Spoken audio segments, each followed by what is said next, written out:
السلام علیکم دوستوں، میں ہوں آپ کا ہوسٹ ہوش السلام علیکم دوستوں، میں ہوں آپ کا ہوسٹ ہاشم نیازی، اور میرے ساتھ اس وقت تشریف رکھتے ہیں مسٹر اعجاز چغتائی صاحب، سینئر ایڈوکیٹ ہیں۔ چغتائی صاحب، Mian Muhammad Shehbaz Sharif now is the prime minister of Pakistan, اور جس طریقے سے وہ پرائم منسٹر بنے وہ پوری قوم کے سامنے ہیں۔ اب یہ ایک نیریٹو بلٹ ہو گیا ہے پی ٹی آئی کی طرف سے یا لوگوں کی طرف سے کہ یہ امپورٹڈ گورنمنٹ ہے۔ آپ اس کے بارے میں کیا رائے دیتے ہیں؟ ہماری تو جی بسم اللہ الرحمن الرحیم صرف رائے ہی ہو سکتی ہے، اور بنیادی رائے میری یہ ہے کہ قانون کے سکم کو ٹیکنیکل ناک آؤٹ کر کے کسی گورنمنٹ کو ٹوپل ڈاؤن کیا نہیں جانا چاہیے، اور فادر سپریم کورٹ کو یہ چاہیے تھا کہ وہ ہسٹوریکل پرسپیکٹو میں امریکن کی جو پراپر ہسٹری ہے اس کو سامنے رکھتے۔ یعنی اس کو نہیں دیکھا۔ اچھا، پھر اس کے ساتھ سوال یہ بھی بنتا ہے، تو اگر انہوں نے نہیں دیکھا تو پھر کیا عدلیہ نے دیکھا؟ اور وہ عدلیہ جو خاص کر شریفوں پر ان کی ہسٹری ہے مہربان رہی ہے، اتوار والے دن بھی عدالتیں لگ جاتی ہیں، ہفتے والے دن بھی عدالتیں لگتی ہیں، ضمانتیں ہوتی ہیں، اور لوگوں کا پرسپشن یہ ہے کہ یہ وہ خاص کمیونٹی ہے، خاص یہ ایلیٹ کلاس ہے، خاص پولیٹیکل کلاس ہے جن کے لیے عدالتیں ہر وقت کھلی ہیں، چاہے وہ رات کے 12 بجے ہوں، صبح کے 4 بجے ہوں۔ اس پرسپشن کے حوالے سے آپ مجھے یہ بتائیں کہ کیا یہ پریکٹس ٹھیک ہے عدلیہ کے لیے؟ گزاری یہ ہے کہ جب پولیٹیشین اپنا کریکٹر پلے نہیں کرے گا، پبلک اوپینین نہیں ہوگی، عوام پڑھی لکھی سیاست پہ یقین نہیں رکھے گی، تو نیچرلی پھر ہر طرح کا مینڈیٹ جو ہے وہ سپریم کورٹ جو ہے اس کو انجوائے کرے گی، قانون کو موم کی ناک بنا کے استعمال کرے گی۔ فادر سپریم کورٹ کو چاہیے کہ total perspective of the situation جو ہے اس کو دیکھ کے ٹیکنیکلی اس نے کام درست کیا ہے، لیکن پولیٹیکلی اس کا جو نقصان ہوگا گورنمنٹ آف پاکستان کو یا پاکستان کی عوام کو، that will be long lasting. Decision جو ہے وہ ٹیکنیکلی درست ہے، لیکن پریکٹیکلی جو ہے اس سچویشن کو under the public importance name, under article 184 sub article 3 جس پہ پبلک امپورٹنس کا ورڈ لکھا ہوا ہے، فیڈرل سپریم کورٹ کو یہ چاہیے تھا کہ وہ پبلک امپورٹنس کو بھی دیکھتی۔ صرف ٹیکنیکل انصاف دیا گیا ہے، اور اس ٹیکنیکل انصاف کو میں یہ سمجھتا ہوں کہ ان کو ری وزٹ کرنا چاہیے۔ چغتائی صاحب، اس وقت جو پی ٹی آئی کی اسٹریٹجی ہے، انہوں نے استعفے جمع تو کروا دی نہیں ہیں، لیکن وہ پبلک میں نکل گیا عمران خان۔ آپ کیا سمجھتے ہیں کہ پبلک جس طرح میڈیا میں دیکھ رہے ہیں، سوشل میڈیا میں دیکھ رہے ہیں، پبلک تو بہت زیادہ بلکہ آل اوور دا ورلڈ جو ہے اس کی فیور میں نکل آئی ہے؟ یہ بات اتنی اہم نہیں ہے کہ پبلک اس کی فیور میں نکل آئی ہے، یہ بات بڑی اہم ہے کہ پبلک کو یہ بتایا جائے کہ کس طرح سے اپنی ول کو، اپنی ملکیت کو عمران خان کے راستے جو ہے وہ پارلیمنٹ کو پیوریفائی کرنا ہے، سپریم کورٹ کو پیوریفائی کرنا ہے۔ یہ بہت ضروری ہے کہ پبلک کو راستہ دیا جائے۔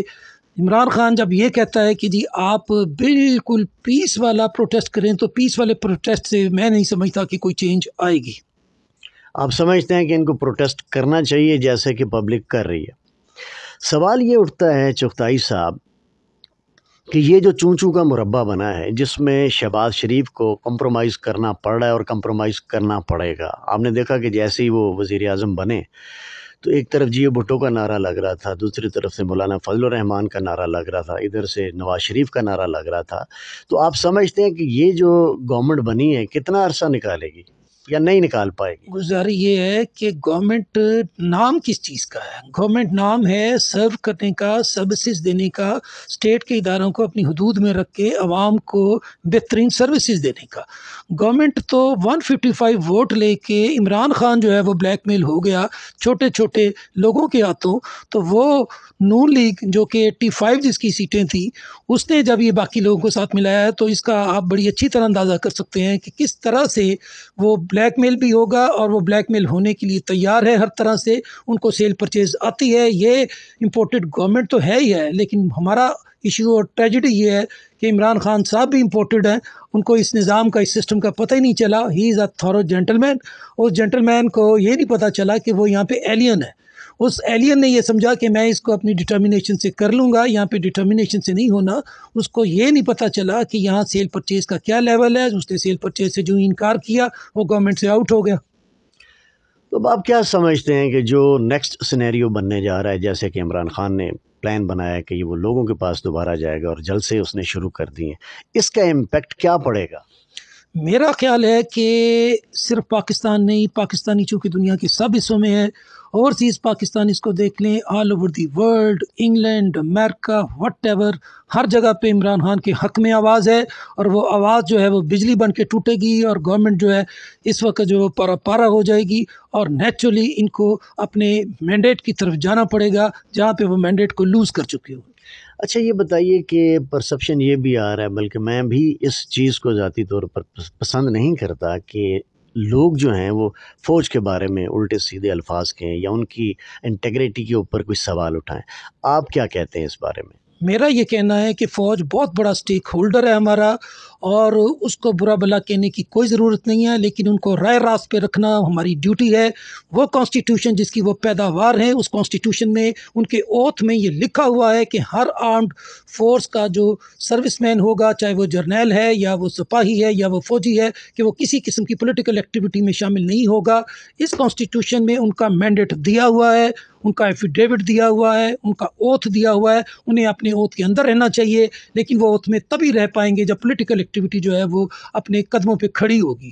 جب تک پولیٹیشین اپنے قدموں پہ نہیں کھڑا ہوتا، اس کو ضرورت پڑے گی کہ بھی کسی طرح سے فوج جو ہے وہ اپنے معاملات کو ساتھ ساتھ لے کے چلے۔ عوام اگر چاہتی ہے کہ فوج جو ہے وہ پراپرلی اپنے مینڈیٹ میں رہے، تو اس کے لیے بہت ضروری ہے کہ پولیٹیکل پروسیس جو ہے وہ نیٹ اینڈ کلین چلتا رہے، تاکہ ان کی منمانی جو ہے وہ یہاں پہ نہ چلے۔ اور فوج کے حوالے سے میں یہ بات کروں کہ فوج کے لیے ہماری اپنی جان بھی حاضر ہے، ہم خود بھی فوجی ہیں، اس کے لیے اپنی ہر طرح کی خدمت پیش کرتے ہیں، لیکن فوج کے جو کرپٹ جنرلز ہیں ان کے حوالے سے جو کریکٹر ہے وہ کلیئر ہے، لکھا ہوا ہے۔ ان کو یہ چاہیے کہ وہ اپنے میٹر کو ریوزٹ کریں اور اپنے پرسنل انٹرسٹ کو پبلک انٹرسٹ کے اوپر حاوی نہ ہونے دیں۔ میسیج دیجئے پبلک کے لیے کہ پرامن طریقے سے احتجاج کریں، کوئی گڑبڑ نہ کریں، کوئی بدتمیزی نہ کریں، فوج کے بارے میں کچھ نہ کہیں۔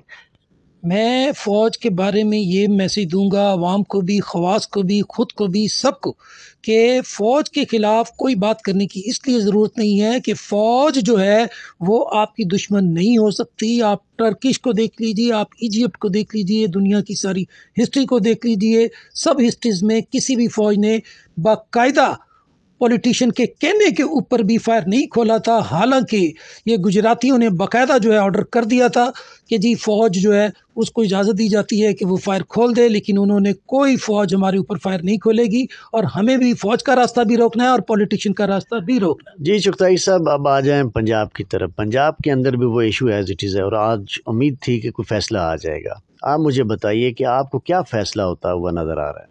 یہ فیصلہ بالکل سپریم کورٹ کے پیرلل ہوگا، بالکل سپریم کورٹ کے پیٹرن پہ ہوگا، اور میں اس کو فورس ہی کرتا ہوں کہ حمزہ شہباز جو ہے وہ سیل پرچیز کے ڈاکٹرز ہیں، ماسٹر ہیں، he will become the chief minister. بہت شکریہ چغتائی صاحب، Sir, thank you very much, thank you very much.